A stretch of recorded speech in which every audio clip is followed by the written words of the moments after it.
Caso denominado La Línea, el caso TCQ, entre otros, son los casos de más alto impacto, que la pregunta es, en relación a lo que la ciudadanía dice, avanzan las investigaciones, el proceso, pero se busca sentencia, ¿no? Porque son tantos los elementos que se han presentado sobre la mesa, hay tantos testimonios, hay tantas personas que están involucradas en distintos casos, ¿verdad? Como Otto Pérez Molina, como Roxana Baldetti, que el tema de muchas preguntas a nivel social es cuándo habrá resolución específica en este caso, no solamente que queden ligados a proceso, sino una sentencia concreta. ¿Qué pasa en relación? ¿Cuál es su percepción en relación al tema?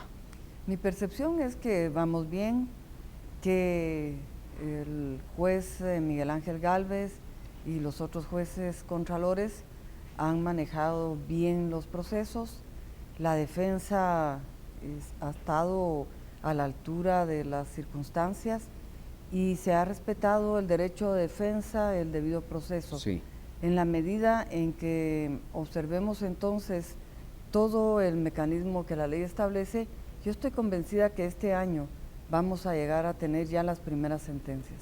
¿Le preocupan amenazas legales, cuestionamientos, difamaciones de los propios defendidos, entre ellos el expresidente Otto Pérez Molina, en relación al Ministerio Público, a la Comisión Internacional? Esto es parte, obviamente, del esquema normal que se podría esperar. La intimidad de este tipo de cosas, ¿no? De declaraciones bastante fuertes por parte de estos personajes cuando les toca declarar en estos casos. No me preocupa porque he trabajado más de 30 años en los tribunales del país y sé que a la hora de dictar sentencia esos comentarios no tienen ninguna validez. Hoy el juez Gálvez recibe amenazas, distintos sectores o personas que están involucradas también denuncian las mismas, algunos testigos protegidos temen por su vida. Usted me decía recién y lo platicamos, esto es parte de la situación natural que se genera porque son casos de alto impacto, porque se está tocando a personas de alta jerarquía. Claro, lo que se pretende es amedrentar, es causar temor en los juzgadores, en fiscales, incluso en los mismos abogados que intervienen en los casos. No debería ser normal, desde luego, desafortunadamente es una práctica que en algunas ocasiones se presenta, que no debería de existir, pero al final lo importante es que no tenga ninguna incidencia en quienes intervenimos en los procesos judiciales. ¿Habrán casos de alto impacto de esta envergadura, como los que hemos visto hasta ahora? ¿Hay más investigaciones? ¿Podemos esperar en el mediano plazo, en lo que resta de este año 2016, otras denuncias tan fuertes como las que hemos tenido? Bueno, la más relevante ha sido la del caso TCQ. Con seguridad, sí. ¿Sí? Sí. ¿Podemos adelantar alguna de ellas? ¿Están vinculadas? ¿Se desprenden de esta misma investigación, señora fiscal? No puedo anticipar las investigaciones que estamos realizando, pero sí habrán algunos casos a corto plazo. ¿Seguirían involucrando a los mismos personajes? Estamos hablando del expresidente de la República, de la ex vicepresidenta.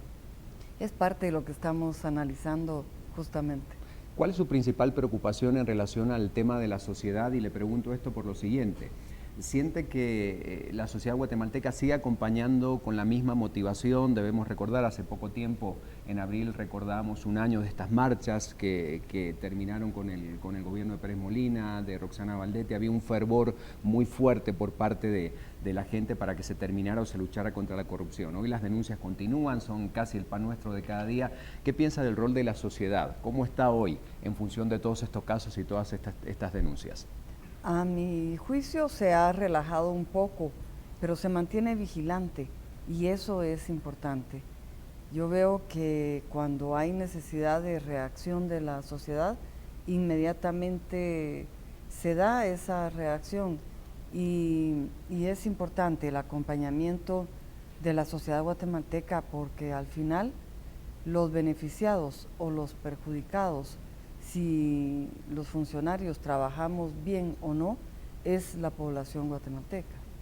Hoy usted tiene una herramienta más que poderosa, dicen que es dentro del sistema político la mujer o el personaje con más peso, sobre todo por el decreto 18/2016, esta reforma a la ley del Ministerio Público, le dan una herramienta más que fuerte para seguir trabajando en la depuración, en el fortalecimiento de la institución. ¿Qué le da esta herramienta a usted y cómo piensa? Porque estamos hablando de un periodo que llegaría al 2018, donde usted va a seguir, obviamente, sin cuestionamientos, trabajando profundamente en el tema. ¿Cómo va a utilizar o cómo está utilizando esta herramienta tan poderosa? Estas modificaciones a la ley orgánica del Ministerio Público nos van a permitir sentar las bases de un Ministerio Público moderno, fortalecido y con mecanismos de funcionamiento que van a lograr agilizar muchos de los temas que se manejan en el Ministerio Público. La creación de la Junta de Disciplina Fiscal es importante porque en la actualidad un procedimiento disciplinario tarda 2-3 años, mientras que a través de la Junta de Disciplina Fiscal debería de ser muy corto el plazo para resolver, desde luego con objetividad y con transparencia.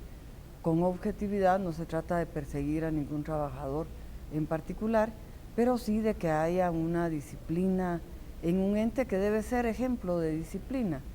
También la creación de la carrera profesional del Ministerio Público, esto va a favorecer a los buenos trabajadores. La carrera fiscal es una necesidad muy grande dentro de la institución. Para poder contribuir a esa carrera fiscal debemos de mejorar el trabajo de la unidad de capacitación. Recientemente aprobé el modelo educativo del Ministerio Público con una malla curricular y procedimientos que van a permitir cambiar el sistema que se tiene todavía de elegibilidad de un trabajador, que es a través de un proceso burocrático que no tiene sustento. Lo vamos a sustituir por un procedimiento donde se le va a capacitar para ser elegible para el puesto inmediato superior. A mí me va a corresponder, espero, sentar las bases de este modelo educativo y sin duda el próximo fiscal general ya podrá tener una unidad de capacitación técnica y que esté a la vanguardia de los estándares internacionales que requiere un fiscal de perfil del siglo XXI. Hay dos temas importantes que se relacionan con todos estos casos. Empecemos hablando del caso La Línea, del caso TCQ, donde obviamente esta fuga de dinero genera un tema que vuelve a la mesa y es el del secreto bancario, ¿verdad? ¿Usted qué piensa al respecto? Porque obviamente es una figura que muchos consideran se debería eliminar para poder avanzar mucho más contundentemente en la investigación y en las pruebas. Desde luego, en la medida que se libere el secreto bancario, tendremos como investigadores más posibilidad de llegar a establecer el perfil económico de la persona que se está investigando, de extinguir los bienes ilícitos. El hecho de liberar el secreto bancario ayudaría de una manera muy grande a la investigación del país. Hay un tema puntual, hoy era portada en Prensa Libre, cada día hay al menos 31 violaciones, muchos de los casos no se denuncian, es un tema importante el que hoy se aborda justamente porque lamentablemente siempre el grupo más vulnerable sigue siendo el de los menores.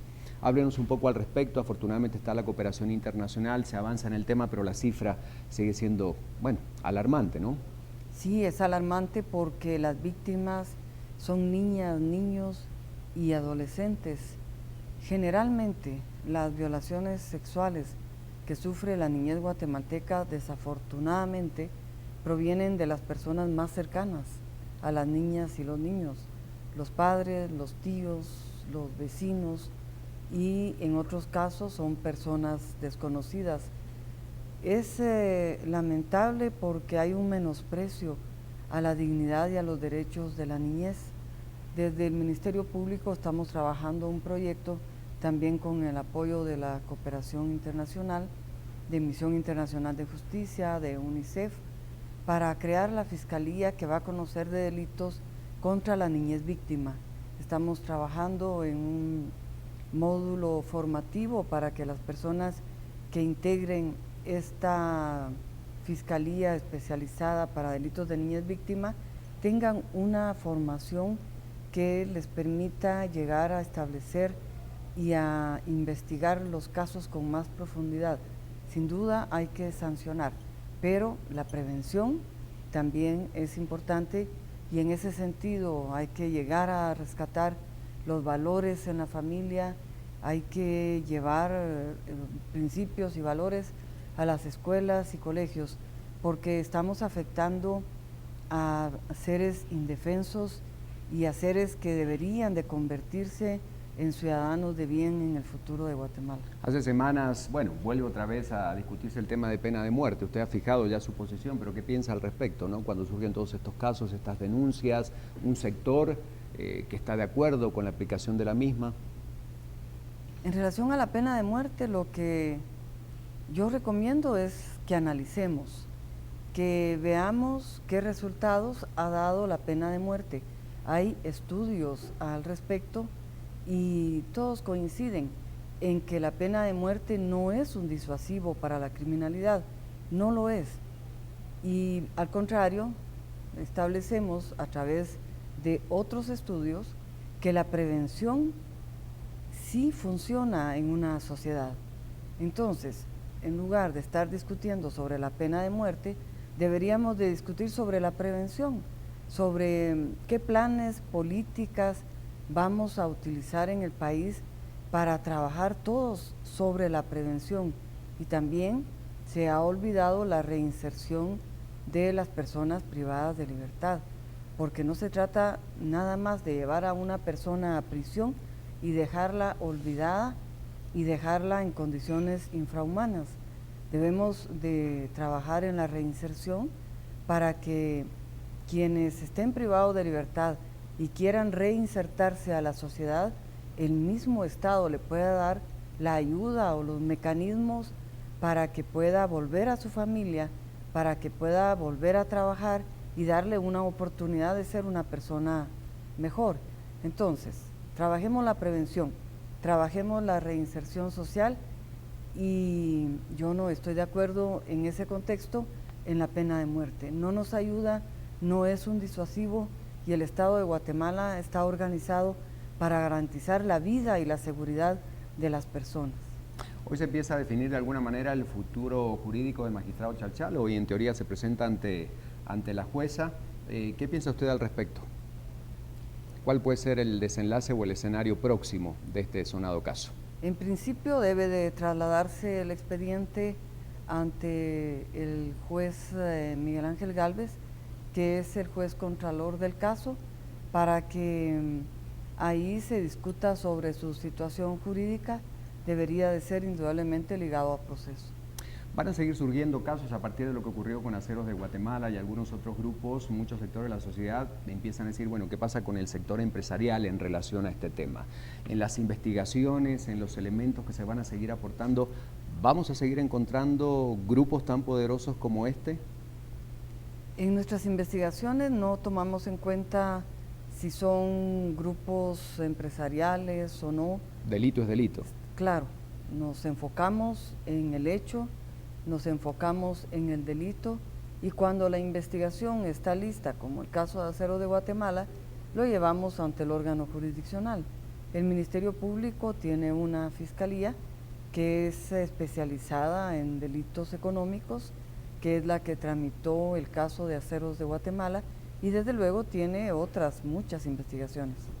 Bueno, indudablemente con el correr del tiempo yo a usted la veo más fortalecida, digo, a pesar de que me imagino que la lista de enemigos, lo digo entre comillas, del Ministerio Público se debe ir incrementando, ¿no? Con toda la cantidad de personas que están implicadas, sospechadas y denunciadas, obviamente la lista de personas que están en contra del Ministerio son muchas. ¿Quiénes son esos principales? ¿Son simplemente los que están vinculados a este caso o es más grande esa lista, señora fiscal? Sin duda es más grande. Los enemigos a estos puestos llegan solos y son grandes las estructuras criminales, el narcotráfico, el crimen organizado, los delincuentes de cuello blanco, es decir, es una lista muy amplia, pero lo sabemos y ese es el reto, trabajar aún en contra de factores que pudiesen en algún momento pesar sobre algún fiscal, pero que